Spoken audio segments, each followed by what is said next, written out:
Farklı ülkelerden 100'den fazla STK'nın Doğu Türkistan'daki Çin soykırımına karşı uluslararası çapta düzenlediği basın açıklaması ve protesto gösterisinin İstanbul ayağı Saraçhane'de gerçekleşti. Soykırımı hemen durdur programı İstanbul'un yanı sıra dünyanın çeşitli ülkelerindeki Londra, Manchester, Edinburgh, Washington DC, Toronto, Sydney, Melbourne ve Brisbane illerinde gerçekleştirildi.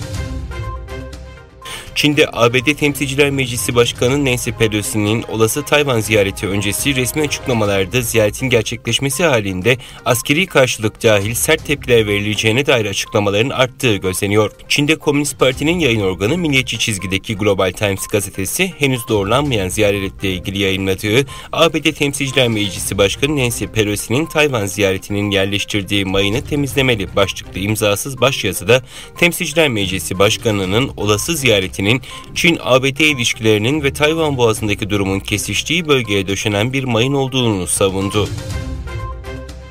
Kosova-Sırbistan sınırında tansiyon bir kez daha yükseldi. Kosovalı Sırplar ülkenin kuzeyinde Sırbistan ile olan sınır geçişlerini kapatırken Kosova'da siren sesleri duyuldu. Kosova hükümetinin yeni düzenlemesi nedeniyle bölgede tansiyon yeniden yükseldi.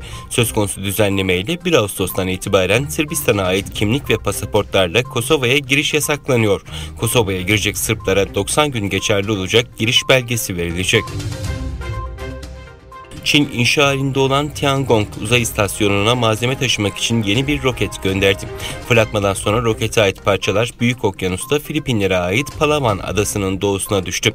Amerikan Havacılık ve Uzay İstasyonu NASA roketin kontrolsüz şekilde yeryüzüne bırakılmasına karşı çıkıyor.